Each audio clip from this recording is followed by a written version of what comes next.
El Tratado Americano de Soluciones Pacíficas de 1948, o también llamado Pacto de Bogotá, obliga a todos sus miembros a resolver cualquier tipo de conflicto de forma pacífica.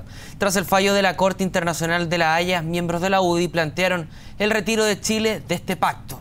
Queremos conversar en mayor profundidad de este tema y para eso nos acompaña en CNN Chile el senador de la UDI, Juan Antonio Coloma. Senador, ¿cómo está? Muy buenas tardes. Muy buenas tardes, ¿cómo están? Muy bien. Bueno, senador, ¿por qué plantean esto básicamente?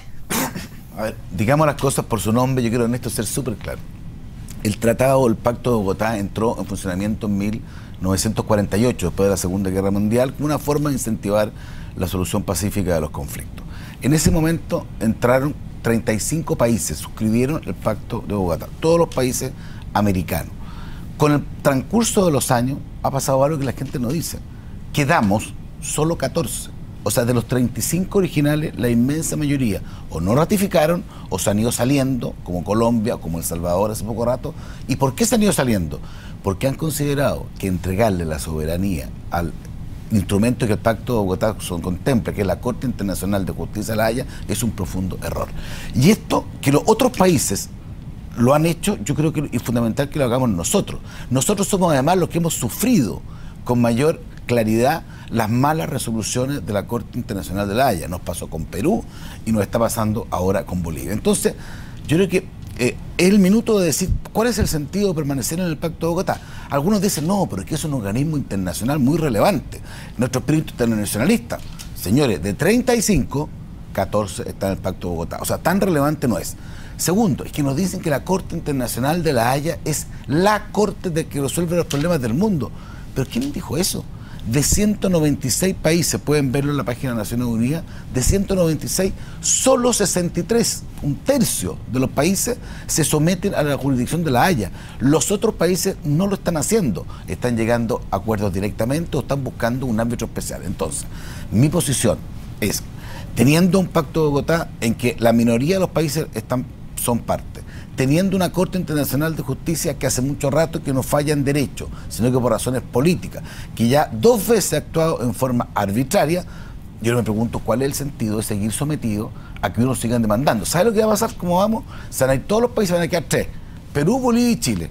Pregúnteme para qué es lo que va a pasar en ese periodo. Nos van a andar demandando permanentemente, porque me doy cuenta que Evo Morales se va a quedar para toda la vida y lo que realmente a él le importa es tener un conflicto permanente con el país. Entonces a mí me gustaría que alguien me diga, esta cosa hay que discutirla, ¿cuál es el sentido de mantenerse? Ninguno, desde mi perspectiva, y con eso podemos evitar conflictos en los próximos años, porque este conflicto igual tenemos que resolverlo conforme a esta regla, pero tenemos, de aquí a un año ya nadie más nos puede demandar y nadie más puede abusar del derecho como se ha hecho por parte de la Corte. Senador, usted señalaba 2 decisiones arbitrales de la Corte Internacional de Justicia. ¿Qué le parece la ratificación de Felipe Bulnes? A mí me parece bien, porque ¿sabe lo que pasa? Pero tuvo 2 derrotas. Sí, no, la otra fue, la de Perú no fue Felipe Bulnes. No, lo de Perú no estaba Bulnes. Pero era miembro de la gente. No, pero ¿sabe lo que pasa? Es que aquí está el tema de fondo. Yo creo que el problema de Chile, entre comillas, no son los abogados. Yo leí, al igual que muchos chilenos, leímos los documentos. Los documentos son clarísimos respecto del cual la Corte Internacional de La Haya no tenía jurisdicción para resolver este conflicto. Uno lo preguntaba con cualquier experto y era obvio que eso. Entonces no es un tema de abogados, es un tema de jueces. Usted con este tribunal que tiene un ojo para un lado nomás y que resuelve en forma política, cualquiera sea el abogado, va a ser el mismo tipo de resultado.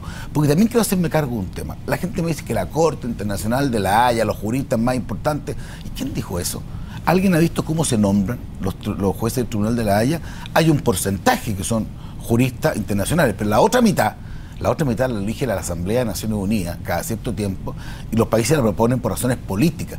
Dentro de esa corte hay muchas personas que nunca han fallado una causa en su vida.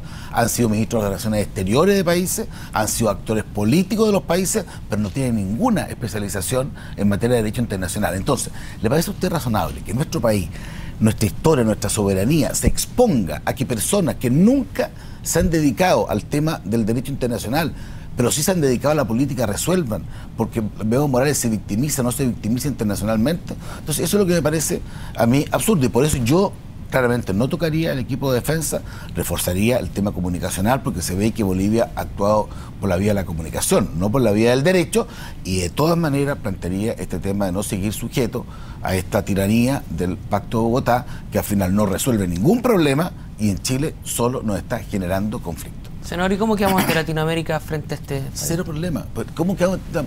Ecuador apoyando... Colombia acaba de retirarse hace 2 años. Pero yo me refiero al fallo... Sí, pero antes, ¿cómo quedamos? O sea, para que la gente entienda, la gente me dice, ¿cómo te vas a salir? Hiciste de 35 países, quedan 14. Colombia se salió hace 2 años atrás por la misma razón por la cual debería salirse Chile. En este caso hicieron un fallo absurdo en la isla San Andrés, y no vamos a explicarlo. Se fue y pasó algo con Colombia. Oiga, Estados Unidos no ratificó, le pasó algo a Estados Unidos, Canadá, Argentina, la gente me dice, Argentina no está en el Pacto de Bogotá, no suscribió someterse a la Corte Internacional de la Haya. Entonces, desde el punto de vista internacional, a mí me parece absolutamente razonable, no tiene ningún costo salirse del pacto. Y respecto al tema de cómo internamente, bueno, ese es un tema de carácter político que tendremos que ver cómo se resuelve. Obviamente Evo Morales ha utilizado estos conflictos como plataforma de campaña interna. El mejor ejemplo es que el mismo día que salía el fallo, por cuarta reelección, creo que son los caudillos de izquierda modernos, porque se quedan toda la vida y a pesar que la ley dice que no hay reelección, ellos se la arreglan para cambiar las leyes para seguir ellos. Así que, pero eso es un tema de un carácter distinto. A mí lo que me preocupa es no estar sometido a esta lógica de soberanía que el día de mañana quizás cuántos otros juicios nos pueden meter que no tienen ningún asidero, pero con este tipo de corte nadie sabe cuál va a ser el resultado. Senador, quería detenerme en eso, en respecto a lo de Evo Morales. Si se aprueba el referéndum de este cambio constitucional, ¿podría él estar en el poder hasta el 2025? O sea, tener un presidente de vecino hasta el 2025. ¿Cómo lo ve? Bueno, a mí me parece increíble desde un punto de vista, digamos, legal, que existiendo una constitución como la que tienen ellos, que limita el periodo de reelecciones, se la arreglen consistentemente para modificarla solo para el beneficio de él. A mí no me gusta la institucionalidad a medida, no me gusta, digamos, los trajes hechos solo para un caudillo. Es lo mismo que hacía Chávez. Entonces es muy lógico de una lógica de izquierdista latinoamericana de creer que ellos son todo. Entonces que hay que cambiar la Constitución a lo que ellos quieran, no uno adecuarse a la Constitución. Pero lo segundo es que, bueno, creo que es un argumento más para ver por qué nosotros tenemos que estar sometidos a una corte que si vamos a tener un vecino como Evo Morales, que ha hecho de la diatriba a los gobernantes chilenos, porque en esto no ha faltado nadie, se ha referido pésimamente en torno a Lago, en torno a la Bachelet, en torno a Piñera, hemos sido atacados en forma pertinaz por el dicho presidente. Entonces, si nos dicen ahora que lo van a reelegir, o sea, vamos a tener 10 años más de Evo Morales, yo trataría de tomar todas las medidas, por lo menos, para que no nos haga el daño que nos está generando. Una de esas es terminar con este tipo de juzgamiento a través de una corte que no falla conforme a derecho, sino que falla conforme a la naturaleza política. Y Evo Morales, claramente, de política, de victimización, de ataque, sí sabe, y eso ha quedado absolutamente demostrado. ¿Tiene que cambiar entonces la relación con Bolivia frente a esto? Tomando en consideración un presidente que podría estar hasta el 2025. Yo creo que Bolivia ha tenido hace mucho rato, más bien el gobierno boliviano, tiene un trato inamistoso con Chile. O sea, nadie puede decir algo diferente. O sea, ha sido ellos los que han retirado permanentemente sus embajadores en distintas instancias, ellos los que nos han colocado internacionalmente en situación de disputa permanente. O sea, yo hace mucho rato que no veo un comentario positivo de Evo Morales respecto de Chile. Siempre es en una lógica perniciosa, negativa. Entonces uno tiene que decir, ¿sabe qué más parelé? Entonces por lo menos no sigamos compartiendo instancias de juzgamiento internacional como el Pacto de Bogotá, que es caldo de cultivo para que él no siga atacando en forma inmisericordia. Yo siempre he señalado con el pueblo boliviano otra cosa, si uno puede ayudar a lograr espacios de desarrollo como ha sido, obviamente con los puertos del norte, siempre uno tiene que tratar de hacerlo, pero de ahí, yo por lo menos no estoy dispuesto a que Chile sea 1 milímetro más chico por culpa del señor Morales. Y eso creo que hay que combatirlo de la forma como evitando que este tipo de situaciones internacionales nos genere cuestiones de hecho que después nos hagan tener problemas mayores. ¿Le ha faltado una actitud más ofensiva de parte de Chile? Tomando en consideración, por ejemplo, este día sábado en la ONU, Evo Morales, presidente de Bolivia, critica la soberanía marítima de Chile y señala que cómo se puede estar criticando la soberanía cuando el mar está privatizado. Me parece que siempre, o sea, me parece que sí. A su respuesta original yo creo que nosotros tenemos que tener mucho más convicción y mucho más entendimiento internacional de cómo se plantean las cosas en un mundo globalizado. Aquí no basta tener la razón, hay que explicarla. Y eso es lo que parece que algunos no entendieran. Todos creen, y sobre todo el tipo de corte internacional que hoy día hay, que son políticas. Y yo insisto, uno cree pues que el nombre es como bonito, Corte Internacional de Justicia de la Haya. Entonces uno dice, oh, aquí están todos los grandes pensadores, todos los grandes juristas. No es cierto. Lo dije, hay algunos que son juristas, otros nunca han fallado nada, otros se han dedicado a otro tipo de temas completamente diferentes. Entonces es muy absurdo estar sometido a este tipo de jurisdicción con un gobernante, Evo Morales, que tiene una autovocación de inmortalidad en el gobierno, que no hay mes que no ataque a nuestro país. Por eso nosotros tenemos que ser, fuera a tomar medidas legales de esta naturaleza, tenemos que ser mucho más proactivos en plantearle al mundo cuál es la historia y no aceptar lo que dice además el propio fallo. Si el juez hace una interpretación histórica al presidente respecto de la declaración de guerra de Perú con Bolivia, altera completamente lo que pasó en el contexto de esa época, y eso parece que no importara. A mí por lo menos sí me importa. Senador, quiero cambiar radicalmente de tema. Se va a comenzar a discutir la ley de presupuesto.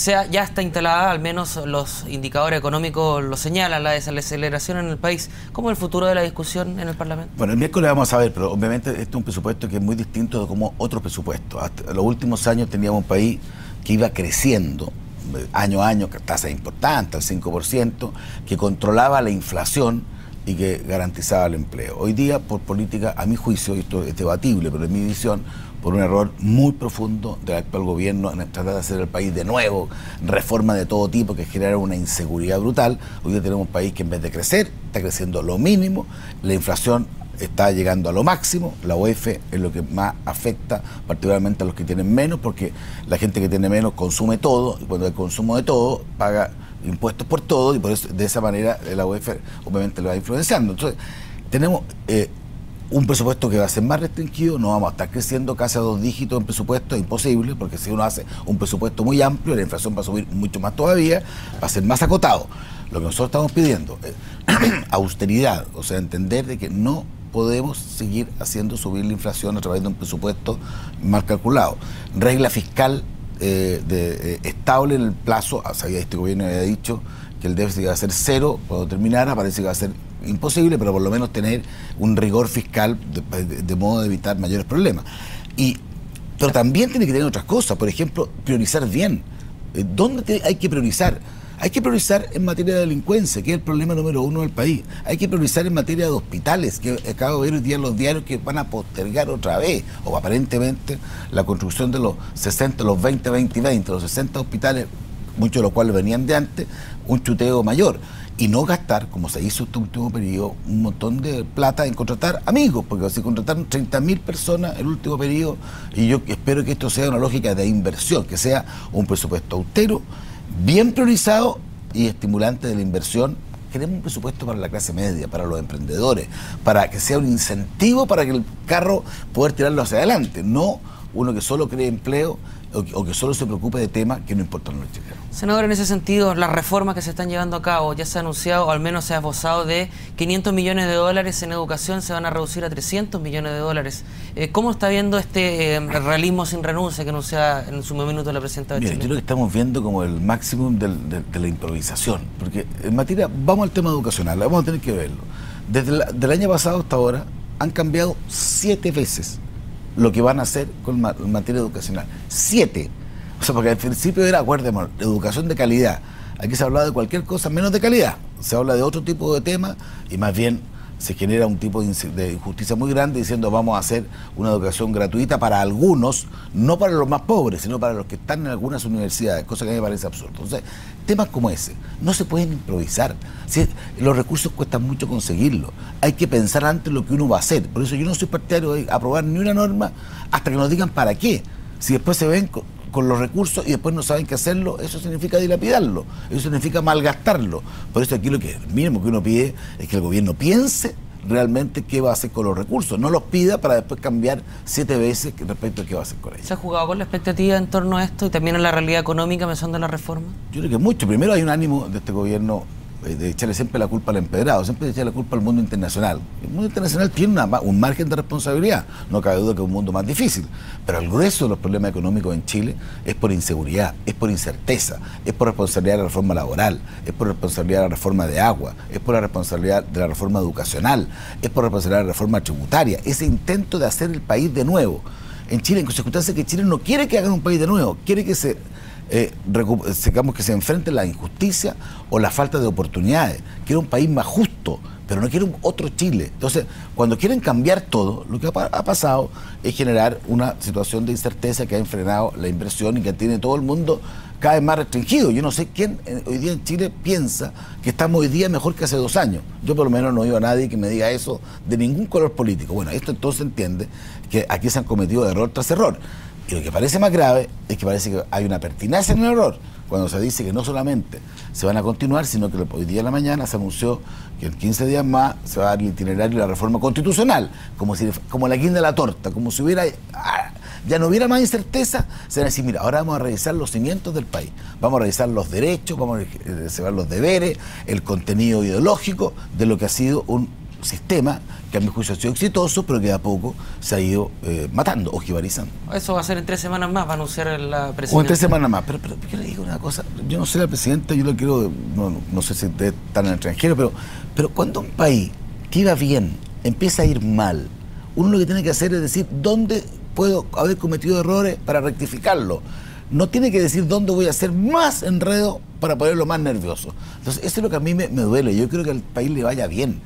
Yo estoy en la actividad pública porque me siento orgulloso. Te voy a dar un dato que no lo daba antes, lo di una vez. Hoy día, fíjate que hoy día, según la encuesta CACEN, con niveles del año 90, el 10% de los más ricos del 90 tienen el mismo sistema de ingresos del 80% del país de hoy día, en 25 años. Se hizo un cambio brutal. Eso es justicia, que los que tienen menos hoy día tengan lo mismo que los que tenían más. Y en los próximos 25 años tenemos que seguir así, pero para eso hay que tener un modelo que no está cambiando constantemente, que no cambia la Constitución, que no cambia la educación, que no cambia los temas laborales. Se puede cambiar en cosas específicas, para dar más justicia, para ver dónde se equivoca, pero no hacerlo de nuevo. Si Chile, hacerlo de nuevo me parece a mí es caer ya por 5ª vez con la misma piedra, y yo quiero que el país vaya para adelante, no en retroceso. Muy bien, senador, muchísimas gracias. Gracias. Muy buenas tardes. Buenas tardes.